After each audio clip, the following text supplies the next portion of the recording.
सुप्रभात प्रिय विद्यार्थीगण। मैं हिंदी अध्यापक जंगीर सिंह आज कक्षा 12वीं के विद्यार्थियों को कविता नंबर 2 पढ़ाने जा रहा हूँ। पतंग। कविता नंबर 2 है पतंग और इसके कवि का नाम आलोक धनुआ है।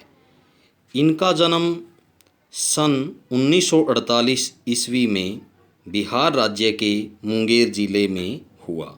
प्रिय विद्यार्थीगण, देखिए जो एक कविता पतंग है, इस कविता में कवि ने प्राकृतिक सौंदर्य का वर्णन किया है कि प्रकृति के अंदर क्या क्या परिवर्तन हुआ है और वो बच्चों की बाल सुलभ इच्छाओं और उमंगों का यहाँ मनोहारी चित्रण भी किया है।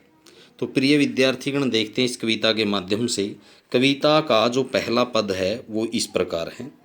सबसे तेज बौछारें गईं भादो गया, सवेरा हुआ खरगोश की आंखों जैसा लाल सवेरा, सर्द आया पुलों को पार करते हुए, अपनी नई चमकीली साइकिल तेज चलाते हुए, घंटी बजाते हुए जोर जोर से, चमकीले इशारों से बुलाते हुए, पतंग उड़ाने वाले बच्चों के झुंड को चमकीले इशारों से बुलाते हुए और आकाश को इतना मुलायम बनाते हुए कि पतंग ऊपर उड़ सके, दुनिया की सबसे हल्की और रंगीन चीज़ उड़ सके, दुनिया का सबसे पतला कागज़ उड़ सके, बांस की सबसे पतली कमानी उड़ सके, कि शुरू हो सके सीटियों किलकारियों और तितलियों की इतनी नाजुक दुनिया। प्रिय विद्यार्थीगण, देखिए सबसे तेज बौछारें गई। अब यहाँ बौछारें क्या है? झड़ी लग जाती है। जो भादो का महीना, बारिश का महीना, जो जब आकाश में बादल छाए रहते हैं, अंधकार बना रहता है। खरगोश की आंखों जैसा लाल सवेरा। सर्द आया। सर्द यहाँ क्या है? ये उजाले का प्रतीक है। जैसे भादो क्या है? अंधकार का, अंधेरे का प्रतीक है, तो सर्द क्या है? उजाले का प्रतीक है। पुलों को, झड़ियों को, झड़ी लग जाती है जो, उसको पार करते हुए, अपनी नई चमकीली साइकिल तेज चलाते हुए, घंटी बजाते हुए जोर जोर से, चमकीले इशारों संकेतों से बुलाते हुए, पतंग उड़ाने वाले बच्चों के झुंड समूह, चमकीले इशारों वही संकेतों से, आकाश को इतना मुलायम कोमल कि पतंग ऊपर उठ के दुनिया की सबसे हल्की और रंगीन चीज़, रंगीन रंग बिरंगी चीज़ उड़ सके, दुनिया का सबसे पतला कागज उड़ सके, बांस की सबसे पतली कमानी भी क्या है? एक धुरी, एक सहारा देने वाली चीज़, शुरू हो सके सीटियों किलकारियों और तितलियों की इतनी नाजुक कोमल। तो प्रिय विद्यार्थीगण, हम क्या है, इसके जो काव्यांश के जो शब्दार्थ है वो पढ़ चुके हैं। अब इसकी व्याख्या देखते हैं। सबसे तेज बौछारें गई भादो गया। तो इन पंक्तियों में कवि आलोक धनुआ जी कह रहे कि सबसे तेज बौछारें गई, कि तन और मन को भिगोने वाली जो बौछारें हैं वो चली गई, समाप्त हो गई है, कि वर्षा ऋतु क्या है? चली गई है, कि बरसात बंद हो गई है। भादो गया, और इसका मतलब ये हुआ कि अब भादो का जो महीना है समाप्त हो गया है। और सवेरा हुआ खरगोश की आंखों जैसा लाल सवेरा। और अब क्या है? भादो का महीना बीत जाने पर अब क्या है? खरगोश की आंखों जैसा लाल सवेरा, की जैसे खरगोश की आंखें बड़ी लालिमा युक्त होती है, तो लालिमा और चमक के समान, खरगोश की आंखों की लालिमा और चमक के समान क्या है? सवेरा हो गया है, उजाला हो गया है। और मानो अब क्या है? सर्द आया पुलों को पार करते हुए, मानो क्या अब सर्द ऋतु है जो झड़ियों को पार करते हुए आ गई, अर्थात सर्द ऋतु का आगमन हो गया है। अपनी नई चमकीली साइकिल तेज चलाते हुए, घंटी बजाते हुए जोर जोर से, चमकीले इशारों से बुलाते हुए, पतंग उड़ाने वाले बच्चों के झुंड को। यहाँ कवि ने क्या किया? आलोक धनुआ ने सर्द आया, कि यहाँ पर क्या है? सर्द ऋतु को क्या है?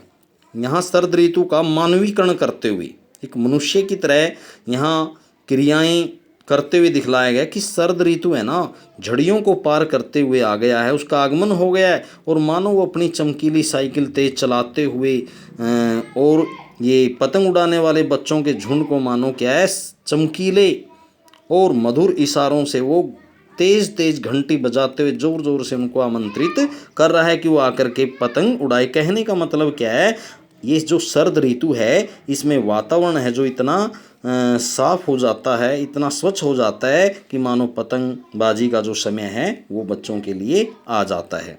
फिर चमकीले इशारों से बुलाते और आकाश को इतना मुलायम बनाते और मानो ये जो आकाश है शरद ऋतु के आने पर इतना मुलायम हो गया है कि जो पतंग है वो बहुत ऊपर उड़ सके। यहाँ पर कवि आलोक धनवा जी कल्पना करते हैं कि मानो क्या जो पतंग है ना वो ऊपर उठ सके, इतना मुलायम, आकाश इतना साफ हो गया है, सुंदर हो गया है, मुलायम हो गया है कि मानो जो पतंग है ना वो बहुत ऊपर उठ सके। दुनिया की सबसे हल्की और रंगीन रंग बिरंगी जो चीज़ें हैं ना वो भी ऊपर उठ सके, अर्थात उनमें कोई किसी प्रकार की कोई बाधा ना आए। इस तरह से वातावरण बिल्कुल साफ हो गया है। दुनिया का सबसे पतला कागज उड़ सके, कोई भी पतला से पतला कागज भी आकाश में उड़ सके, किसी बिना किसी बाधा के, बिना किसी अवरोध के, बिना किसी रोक टोक के।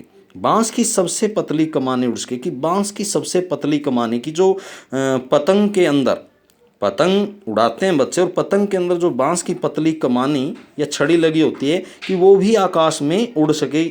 इस तरह से क्या है शरद ऋतु बच्चों को पतंगबाजी करने के लिए, पतंग उड़ाने के लिए आमंत्रित कर रहा है कि शुरू हो सके सीटियों, किलकारियों और तितलियों की इतनी नाजुक दुनिया, और कि जो तितलियों रूपी इन बालकों की, तितलियों रूपी बालकों की ये जो सीटियाँ हैं, किलकारियाँ हैं, इस नाजुक दुनिया में, इस कोमल इस दुनिया में क्या है, इन तितलियों रूपी बच्चों की जो सीटियाँ हैं, किलकारी हैं, वो क्या है कोमलता को लिए हुए क्या है, वो क्या किलकारियाँ, सीटियाँ क्या बजने लगे। कहने का मतलब है कि जो वातावरण इतना साफ हो गया है कि मानो क्या है जो शरद ऋतु है बच्चों को पतंगबाजी के लिए उड़ा रहा है। और इसमें बच्चों को ऐसा लग रहा है कि जो आकाश में पतंग उड़ रहे हैं साथ में खुद को भी उनके साथ उड़ता हुआ सा महसूस कर रहे हैं। अपनी इच्छाओं को, अपने जो मन में उमड़ने वाली जो इच्छाएं हैं उसके सपने में वो खो जाना चाहते हैं, अर्थात एक प्रकार से खो ही रहे हैं। तो प्रिय विद्यार्थीगण देखिए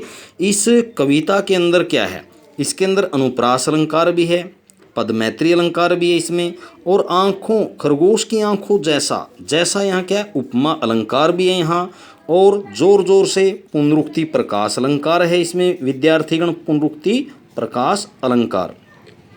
इसमें पूरी कविता में मुक्तक छंद है, तत्सम तद्भव शब्दावली है और अवधी भाषा का पूरे काव्यांश में वर्णन है। अवधी भाषा का मानवीकरण कि शरद आया पुलों को पार करते हुए।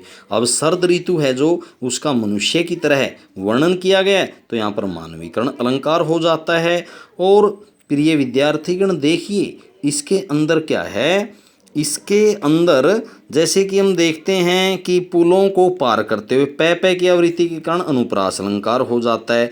और जो इसमें बिंबों की प्रधानता है ना कि बिंब प्रधान कविता है, जैसे घंटी बजाते हुए कौन सा बिंब हो गया यहाँ पर कि घंटी बजाना हमें क्या है सुनाई देगा तो ये श्रव्य बिंब हो गया, जो सुनने से पता चले श्रव्य बिंब हो गया।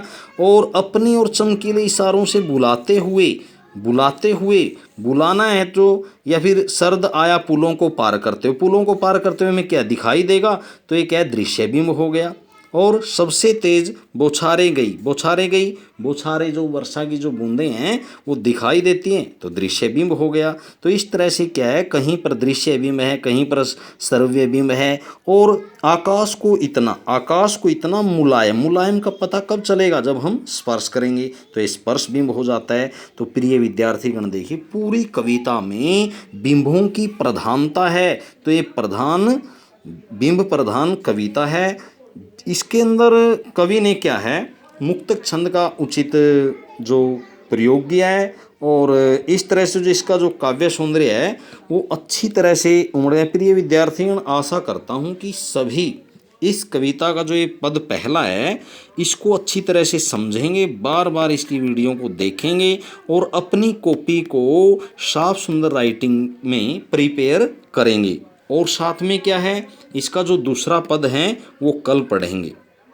तो प्रिय विद्यार्थियों, सभी से आशा करता हूँ कि जो भी काम आपको करवाया जाता है वीडियो के माध्यम से, उसको अच्छी प्रकार कई कई बार पढ़ें, समझें, उसको सुने, उसको और फिर साफ सुंदर कॉपी में लिख करके उसको अच्छी तरह से अपनी परीक्षा की तैयारी के लिए उसको तैयार रखें, ताकि जो ये समय है ये हमारा एक सार्थकता या फिर कह सकते हैं कि सफलता की ओर ये हमारा जो समय है अग्रसर हो। हमारा जो ये समय है ये सार्थक रूप में हमारे सामने भविष्य में अवश्य आए। धन्यवाद।